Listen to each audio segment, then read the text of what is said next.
landasan pendidikan belum? Tugas apaan? Kan ada. Emang ada? Kok? Oh, emang ada?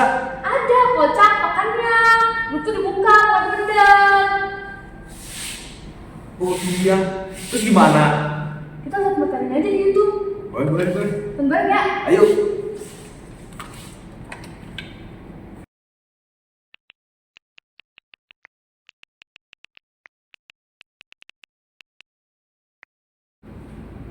Landasan yuridis pendidikan. Pengertian. Dalam Kamus Bahasa Indonesia, yuridis didefinisikan sebagai suatu hal yang ditinjau secara hukum. Sedangkan dalam Kamus Hukum, yuridis berasal dari kata yuridis yang berarti menuruti hukum yang telah diakui oleh pemerintah. Yuridis ini bersifat memaksa dan mengikat. Yuridis memiliki dua bentuk aturan, yaitu berbentuk tulisan dan juga lisan. Aturan yang berbentuk tulisan tertulis di dalam undang-undang. Sedangkan aturan yang berbentuk lisan terdapat dalam aturan hukum adat sebagai suatu hal yang ditinjau secara hukum. Landasan yuridis Indonesia. Pancasila adalah sumber dari segala sumber hukum negara, sehingga seluruh peraturan perundang-undangan yang dibentuk oleh pemerintah atau instansi yang berwenang tidak boleh bertentangan dengan Pancasila. UUD 1945 adalah hukum dasar tertulis atau basic law. Konstitusi Pemerintah Negara Republik Indonesia saat ini yang mencakup hukum dalam berbagai dimensi kehidupan berbangsa dan bernegara. Landasan yuridis merupakan seperangkat konsep, dalil, aturan, hukum berbasis nilai-nilai konstitusional yang menjadi titik tolak pelaksanaan sistem pendidikan nasional. Landasan yuridis pendidikan dapat meliputi Undang-Undang Dasar 1945 Republik Indonesia yang mengerucut pada UU Sisdiknas, Ketetapan MPR, peraturan pemerintah, keputusan presiden, peraturan pelaksanaan lainnya seperti peraturan dan kebijakan Kementerian Pendidikan atau pemerintahan daerah. Urgensi landasan yuridis pendidikan. Melalui pengetahuan yang mendalam tentang landasan yuridis pendidikan, mahasiswa keguruan dan kependidikan akan memiliki pegangan yang kuat dalam melaksanakan praktik pendidikan kelak, baik secara pendidik maupun sebagai tenaga pendidik. Undang-Undang Dasar 1945 Pasal 31 dan 32 tentang pendidikan dan kebudayaan sebagai pelopor landasan yuridis pendidikan. Pada intinya, Pasal 31 Undang-Undang Dasar 1945 menjelaskan tentang hak dan kewajiban warga negara untuk memperoleh pendidikan yang layak dan berkualitas, serta kewajiban dan prioritas pemerintah untuk menyelenggarakan pendidikan nasional yang mampu membentuk masyarakat yang cerdas, beradab, berbudaya, dan berakhlak mulia. Sedangkan Pasal 32 Undang-Undang Dasar 1945 berisi tentang kebudayaan. Pasal ini menjadi landasan yuridis sistem pendidikan nasional karena pendidik dan kebudayaan memiliki keterikatan kuat.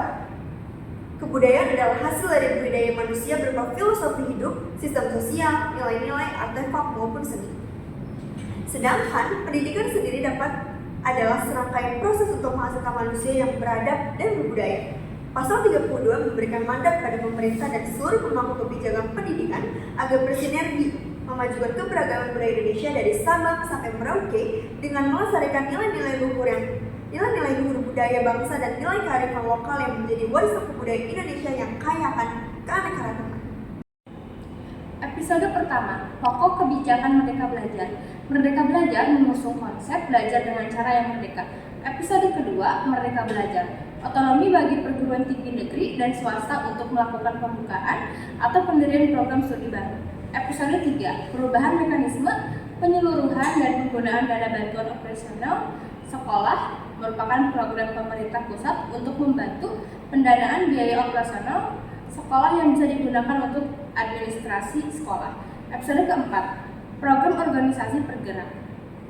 Organisasi penggerak diawali dengan memberdayakan organisasi kemasyarakatan untuk bergotong royong meningkatkan kualitas kepala sekolah, guru, dan tenaga pendidikan.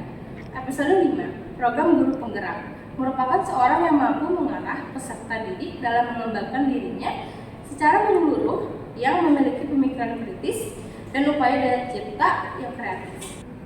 Episode 6, transformasi dana pemerintah untuk pendidikan tinggi intensif berdasarkan capaian itu. Intensif kinerja yang disediakan bagi PTN didasarkan pada capaian 8 indikator kinerja utama. Episode 7, program sekolah penggerak merupakan katalis untuk mewujudkan visi reformasi pendidikan holistik melalui 6 program belajar Pancasila. Episode 8, SMK Pusat Keunggulan, merupakan terobosan komprehensif yang ditujukan untuk menjawab tantangan dalam rangka pembenahan kondisi SMK saat ini. Episode 9, KIP Kuliah Merdeka. Merdeka, beasiswa yang diberikan melalui KIP Kuliah bertujuan untuk meningkatkan akses masyarakat tidak mampu pada pendidikan tinggi yang lebih merata dan berkualitas, sehingga visi Presiden Joko Widodo terkait SDM unggul Indonesia dapat segera terwujud. Episode 10, perluasan program beasiswa Lembaga Pengelola Dana Pendidikan atau LPDP. Kementerian Pendidikan dan Kebudayaan Kemendikbud dan Lembaga Pengelola Dana Pendidikan berkolaborasi untuk memperluas ruang, lingkup, dan sasaran untuk program-program yang dilakukan oleh LPDP. Hal ini dimaksudkan agar Indonesia memiliki SDM yang memiliki kompetensi global dan perilaku yang sesuai dengan nilai-nilai Pancasila, sebagaimana tertuang dalam profil pelajar Pancasila, sehingga mampu menghadapi perubahan teknologi, sosial, dan lingkungan yang sedang terjadi secara global. Episode yang ke-11, Kampus Merdeka Vokasi. Visi Kampus Merdeka Vokasi adalah terintegrasinya pendidikan tinggi vokasi dengan dunia kerja demi menghasilkan lulusan yang lebih kompeten, produktif, dan juga kompetitif. Episode ke-12, Sekolah Aman Berbelanja Bersama Siplah. Tahun 2019, Kemendikbud merilis Siplah sebagai sistem elektronik untuk pembelajaran dana BOS. Episode ke-13, Merdeka Berbudaya dengan Kanal Indonesia. Kanal Indonesia merupakan wadah ekspresi merdeka berbudaya.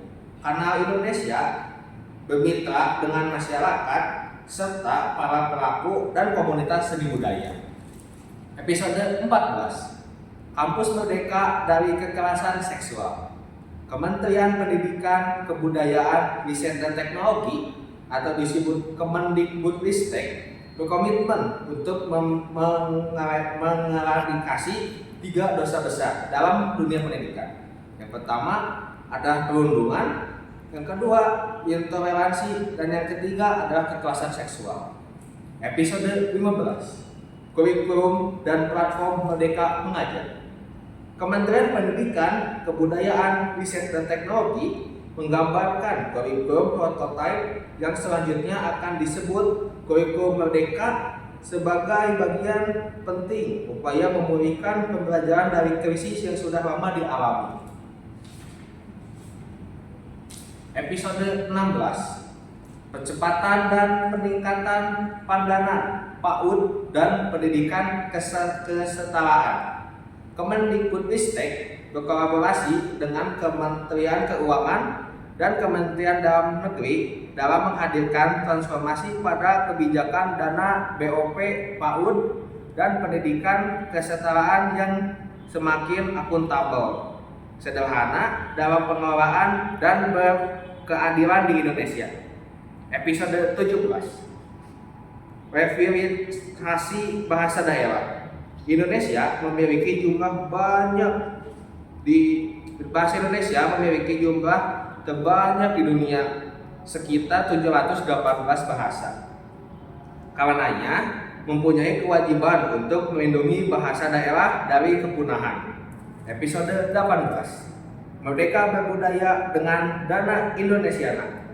Dengan Dana Indonesiana, pemerintah berupaya untuk hadir dan bergerak bersama masyarakat untuk memulihkan kebudayaan dari situasi pandemi dan mendorong pemajuan kebudayaan, dukungan dana abadi yang sifatnya lebih stabil dan berkelanjutan.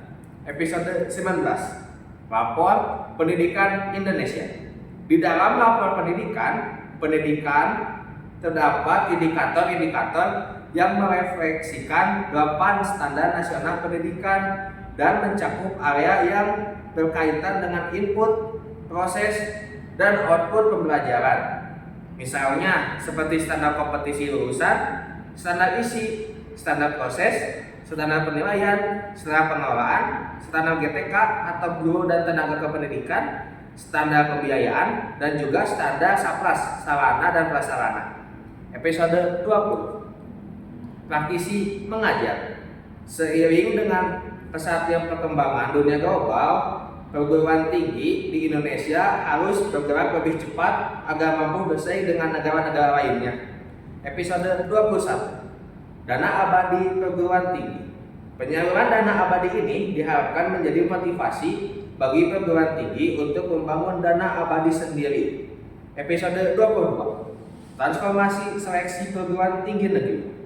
Kementerian Pendidikan, Kebudayaan, Riset dan Teknologi telah melakukan berbagai transformasi Merdeka Belajar di semua jenjang, baik pendidikan dasar dan menengah hingga pendidikan tinggi, guna mewujudkan sumber daya manusia unggul yang berperilaku sesuai nilai-nilai Pancasila. Episode 23. Buku bacaan untuk literasi Indonesia. Mendikbudristek Nadiem Anwar Makarim menyampaikan bahwa terobosan Merdeka Belajar episode ke-23 diluncurkan untuk menjawab tantangan rendahnya kemampuan literasi anak-anak di Indonesia akibatnya rendahnya kebiasaan membaca sejak dini. Episode 24. Transisi PAUD ke SD yang menyenangkan.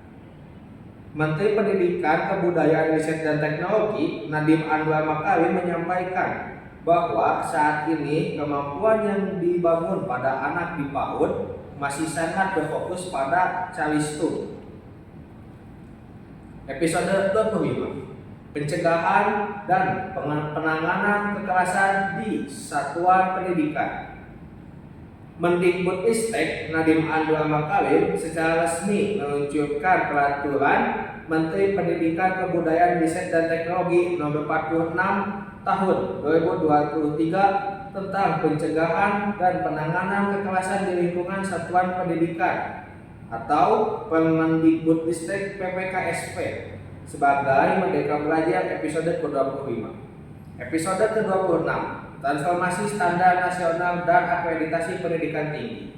Episode Merdeka Belajar kali ini mengacu pada peraturan Menteri Pendidikan, Kebudayaan, Riset dan Teknologi Nomor 52, Nomor 53 Tahun 2023 tentang penjamin mutu pendidikan tinggi.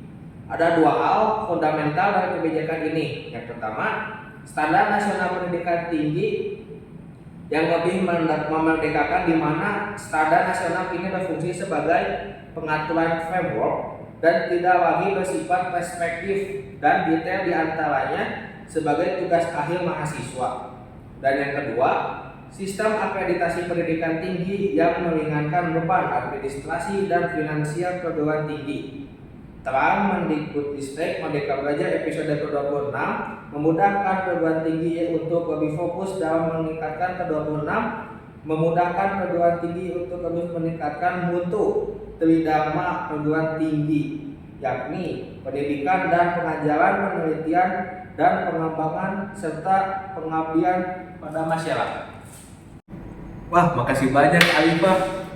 Sama-sama Mahir. Makanya kalau ada tugas itu dibuka dan pendek, kan kamu udah tahu kalau tugas. Iya sih. Nah, tugasnya kan udah beres, kita udah nonton video, nanti kita bakal bisa presentasi. Tapi siapa sih dosennya? Setauku dosennya Pak Faisal sedang menurut MPD. Ada nggak ya nanti kira-kira buat presentasi? Sepertinya sih ada. Nggak apa-apa, yang penting udah ngapain betul. Betul. Udah. Oke,